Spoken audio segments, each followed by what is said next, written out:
All right, this week I'm going to talk about an article about cardiovascular health. It's from hopkinsmedicine.org.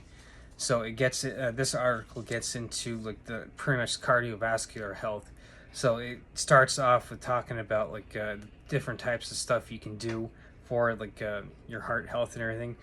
So this is pretty much getting into again kind of like a training pillar number three. So this is something that you have direct control over yourself and everything. So now if you're someone who does have medical conditions, you obviously want to get with your physician and work with your medical team and everything to see what works best, because you might have a condition where you might not necessarily be able to do very intense workouts, or you might have to build yourself up to that. So as always, take stuff these articles and what I'm saying, and get with professionals that you can trust and everything. So, but this article is to Hopkins .org, so it's a good source and everything, because like I've stated before, when you're going online, good sources that you can find are .org and .edu.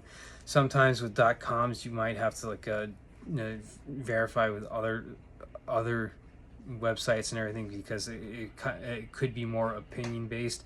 So this one, being a .org, is definitely a decent reference source, with especially with the Hopkins name it too. So it gets into with the cardiovascular health and everything. It gets into the stuff that you can do, like I said, with the training pillar.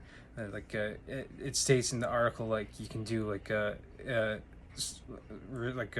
things like a brisk walk and running. You can do a swimming, and just any type of exercise that pretty much gets your heart rate up and going and everything. It's and in there it suggests doing 30 minutes 5 days a week and everything. So of course, you have to kind of step back, and I've done an article, gone over an article on lifting. So you might have to break things up and everything, because of time wise and everything, based on your schedule and everything. So you might only have an hour a day to be able to devote to a workout and everything, because of work obligations, family obligations, or whatever. So you might want with lifting, you might want to flip flop stuff with this running and or swimming, or whatever, in a sense flip flop them.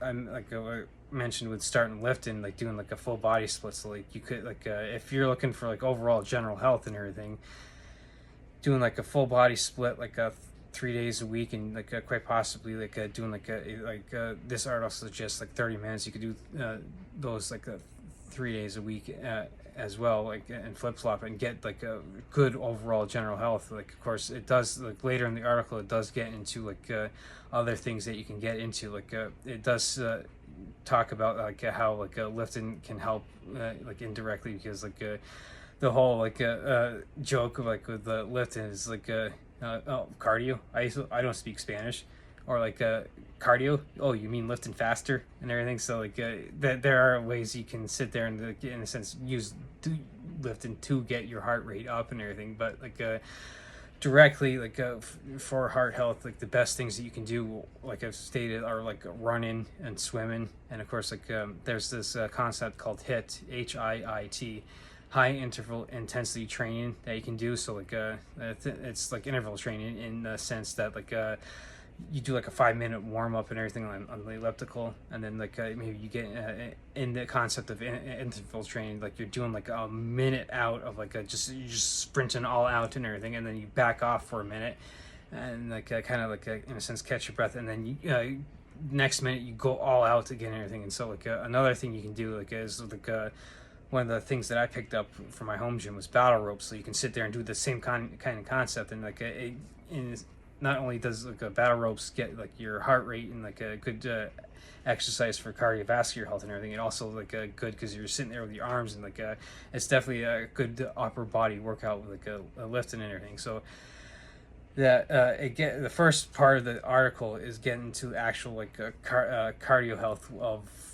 running and swimming and stuff that cycling, stuff that's directly tied to cardio. The second part, they do talk about like lifting and everything, and how that is a good aspect as well. It also gets into like an indirect way to do it, like with stretching, and like whether it's dynamic stretching, static stretching, or like you can do like with like the pillar number 5 mobility that I've talked about. You can go full on yoga. So while that not isn't necessarily like a direct link to like a cardiovascular health, as in maybe like doing like a 3 mile run would be like in a sense helping you raise your heart up and getting like a heart health better, and like it maybe helping lower your like resting heart rate and everything. It does help in like with your flexibility, your mobility, and it does help with like your overall like a skeletal and muscular strength and everything, because it can help you in a sense get down into like the tendons and stuff in that sense. So like this article like I said, goes into those 3 aspects and everything. So like and of course I'll reiterate that like it depends on your schedule and everything. So like the way my schedule has been like the past couple months, I've been fortunate enough to be able to do both and everything. Like I've been doing my strength training before work, and then I've been able to get like cardio after work and everything. So most people might not necessarily be as fortunate as me to be able to have that amount of time to be able to devote. So like I said, you might only have like an hour a day to be able to devote to a workout, and so you, like I mentioned, flip-flopping, like doing a full body split. Like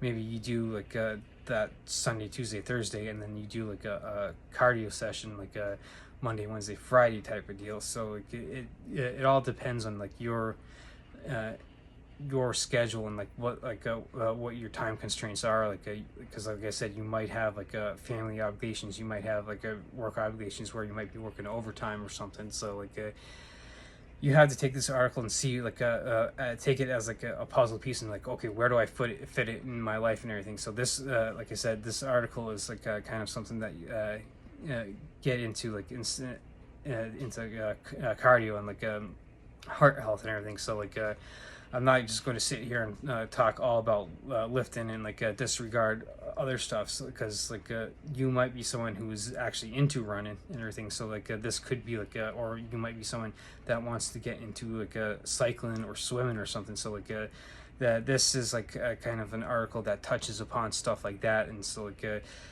it's just like just another like a small component of the big picture when it comes to our health and everything. So like and for me, like I said, like I've stated, stated first in this video, like this is kind of tied into like the pillar number 3, your training. So like you kind of have to like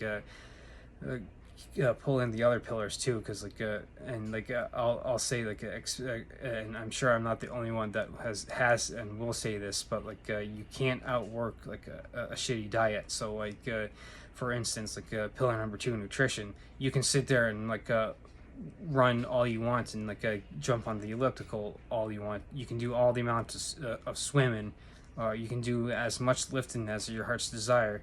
If you're eating like shit and everything, doing all that training, you're basically like shooting yourself in the foot and everything, and you're not going to be able to see progress. Now that's not to say that you have to be absolutely perfect in everything you do.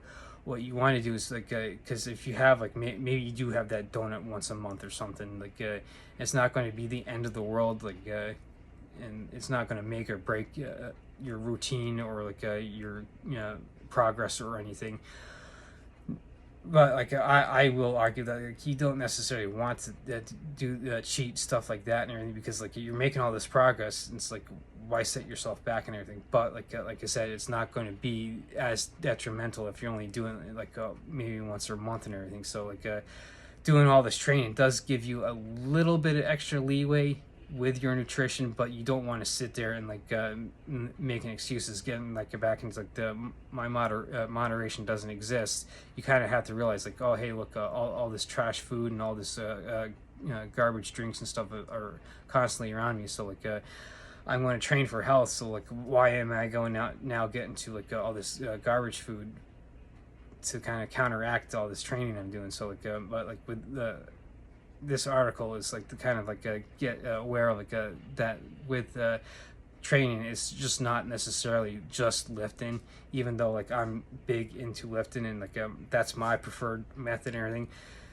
Cardio is also another aspect and everything. So like even though my schedule will be changing again like in a couple weeks, and so like I'm probably going to have, not have enough time to do both, and I'll be gearing more towards lifting and everything, because I'm still doing Athlean X programs, which like I'm just over halfway through old school iron. So I'm going to tend now, this is me, I'm tending to gravitate more towards lifting, whereas like with this it'd be a good idea like for those like that want to gravitate more towards like cardio based workouts and everything, like getting into, like I said, running, swimming, or cycling or whatever. This is an article that you can kind of get like ideas and like, oh hey, yeah, here's the benefits and stuff. So like and like the other videos I've done so far, what I'll do is I'll link the website link in the comments and everything, so people can actually go check it out and everything.